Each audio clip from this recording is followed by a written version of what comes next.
Summaread. The Richest Man in Babylon by George S. CLASON is a classic book on personal finance and wealth management that was first published in 1926. The book is a collection of parables set in ancient Babylon, and it provides timeless financial advice that is still relevant today. The book is divided into several short chapters, each of which tells a story that illustrates a specific financial principle. The stories are set in Babylon, a wealthy city in ancient Mesopotamia, and they feature characters such as Akkad, the titular richest man in Babylon, and his friends and associates. The book's central message is that anyone can accumulate wealth if they follow certain simple principles, such as saving a portion of their income, investing wisely, and avoiding debt. In addition to its financial advice, The Richest Man in Babylon also contains insights into human nature and the psychology of money. The book argues that many people struggle with money not because of their lack of knowledge or skill, but because of their own limiting beliefs and attitudes towards wealth. In Chapter 1, the man who desired gold, we are introduced to Dabasir, a chariot builder, and his friend Kabi, a musician. Both are skilled in their trades but find themselves struggling financially. Dabasir desires to be wealthy, but despite his hard work, he never seems to have enough money. One day, they meet with their friend Akkad, who has become the richest man in Babylon. Akkad tells them his story of how he was once poor like them, but through learning and applying the principles of wealth building, he became wealthy. He offers to teach Dabasir and Kabi these principles if they agree to follow his instructions. The first lesson that Akkad teaches them is the importance of saving at least 1/10 of their income. He explains that this practice, called paying yourself first, is a crucial step towards wealth building. The chapter highlights the importance of financial discipline and the need to prioritize saving and investing in order to achieve financial success. Chapter 2, called The Richest Man in Babylon, introduces Akkad, a wealthy man who was once a poor scribe in Babylon. The people of Babylon look up to Akkad and seek his advice on how to become wealthy. Akkad attributes his success to his mentor, Algamish, who taught him the 7 cures for a lean purse. Akkad also stresses the importance of seeking advice from knowledgeable and successful individuals, and of being generous with one's wealth. He concludes by stating that anyone can become wealthy if they follow the 7 cures and work hard to achieve their goals. In Chapter 3, titled 7 Cures for a Lean Purse, the author presents 7 timeless principles for achieving financial success. The first cure is to start thy purse to fattening by saving at least 10% of all you earn. The second cure is to control thy expenditures so that they do not exceed thy income. The third cure is to make thy gold multiply by investing it wisely. The fourth cure is to guard thy treasures from loss by seeking advice from those who are competent. The fifth cure is to make thy dwelling a profitable investment by owning your own home. The sixth cure is to ensure a future income by investing in yourself through education and skill building. The seventh cure is to increase thy ability to earn by becoming wiser and more knowledgeable. The author emphasizes the importance of taking action and implementing these cures in one's financial life, rather than just reading about them. By following these principles, one can build wealth and achieve financial security. In Chapter 4, Akkad, the richest man in Babylon, tells his friends about his encounter with the goddess of good luck. He explains that luck is a fickle friend and that those who rely on luck alone will not achieve success.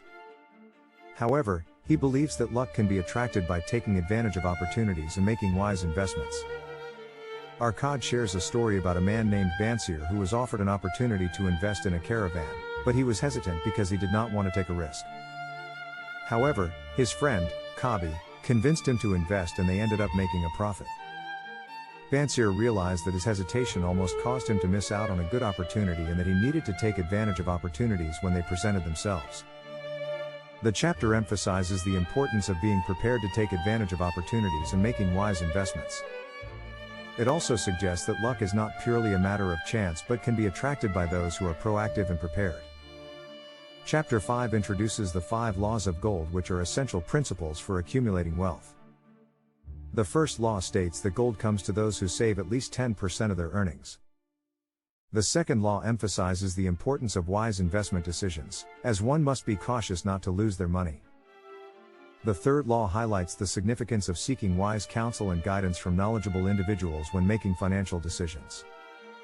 The fourth law emphasizes the importance of protecting one's wealth through sound insurance policies and other measures. Finally, the fifth law stresses the importance of one's ability to make money work for them and multiplying wealth through careful investments. These 5 laws of gold provide a blueprint for anyone who wishes to accumulate wealth and live a prosperous life. Chapter 6, The Gold Lender of Babylon, tells the story of a successful gold lender in Babylon named Sharru Nada. Sharru Nada is well respected in the city and has many clients who come to him for loans. However, he is also known for being very cautious and only lends money to those who can prove their ability to repay the loan. One day, a poor man named Dabasir comes to Sharru Nada and asks for a loan to start a jewelry business. Sharru Nada is hesitant to lend Dabasir money, as he has no collateral and no experience in the jewelry trade. However, Dabasir is persistent and convinces Sharru Nada to lend him the money by promising to work hard and pay back the loan with interest. To ensure that Dabasir is able to repay the loan, Sharru Nada asks him to partner with a more experienced jeweler and work under his guidance. This way, Dabasir can learn the trade and gain the necessary skills to run his own successful business. In the end, Dabasir is able to repay the loan with interest and becomes a successful jeweler, thanks to Sharru Nada's willingness to take a calculated risk and his insistence on responsible borrowing and lending practices. The chapter ends with the lesson that successful lending requires both caution and a willingness to take calculated risks, as well as a commitment to responsible borrowing and repayment. In Chapter 7 titled The Walls of Babylon, Babasir, a chariot builder, and Kabi, a musician, both successful in their respective professions, decide to seek the advice of Akkad, the richest man in Babylon, on how to become wealthy. Akkad tells them that the first step towards building wealth is to secure their earnings by creating a wall of protection around their income. This means ensuring that a portion of their income is saved and invested wisely, before spending any money on expenses or luxuries.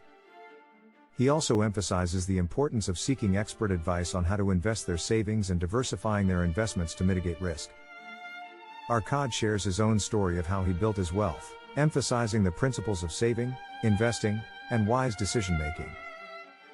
He also cautions Babasir and Kabi to be patient and not to expect immediate results, but to persist in their efforts towards wealth building. The chapter ends with Babasir and Kabi pledging to follow Akkad's advice and begin building their own walls of protection around their income. Chapter 8 called The Camel Trader of Babylon, tells the story of a camel trader named Dabasir who was known for his honest dealings and his shrewd business sense.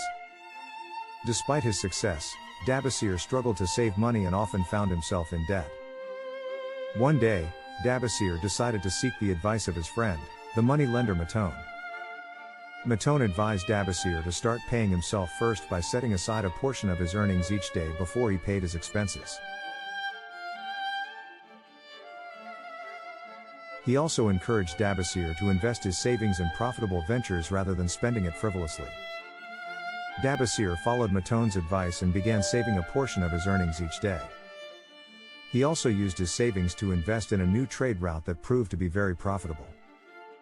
Through his disciplined saving and wise investments, Dabasir was able to become a wealthy and successful trader. The chapter ends with the lesson that one should always pay themselves first and invest their savings wisely in order to achieve financial success. Chapter 9 titled The Clay Tablets from Babylon, focuses on a group of merchants who travel to Babylon to learn the secrets of wealth from its wealthiest citizens. The merchants visit the Temple of Sirah, where they are given access to ancient clay tablets that contain the secrets of wealth building. The tablets reveal that the key to acquiring wealth is to save at least 10% of one's income and invest it wisely. The tablets also stress the importance of seeking advice from knowledgeable people and avoiding risky investments. They warn against the dangers of debt and urge readers to live within their means. The merchants are impressed by the wisdom contained in the tablets and vow to implement its teachings in their own lives. They return to their city and share what they have learned with others, spreading the knowledge of wealth building throughout their community. The chapter emphasizes the importance of financial education and the power of knowledge to transform one's financial situation. It also underscores the timeless principles of saving, investing wisely, seeking advice, and living within one's means as the foundation for long-term financial success. Chapter 10 called The Luckiest Man in Babylon tells the story of Akkad, the richest man in Babylon, who is considered to be the luckiest man in the city.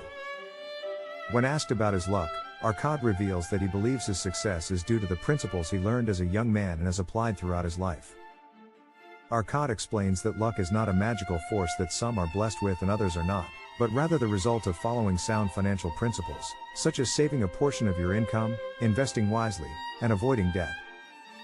He also emphasizes the importance of seeking advice from knowledgeable individuals and surrounding yourself with people who support your goals. Arcad's story illustrates the idea that success is not solely based on luck or chance, but rather the result of consistent effort and adherence to fundamental financial principles. By following these principles, anyone can increase their chances of achieving financial success and becoming the luckiest person in their own right. In Chapter 11 of The Richest Man in Babylon, the author provides an overview of the history of Babylon.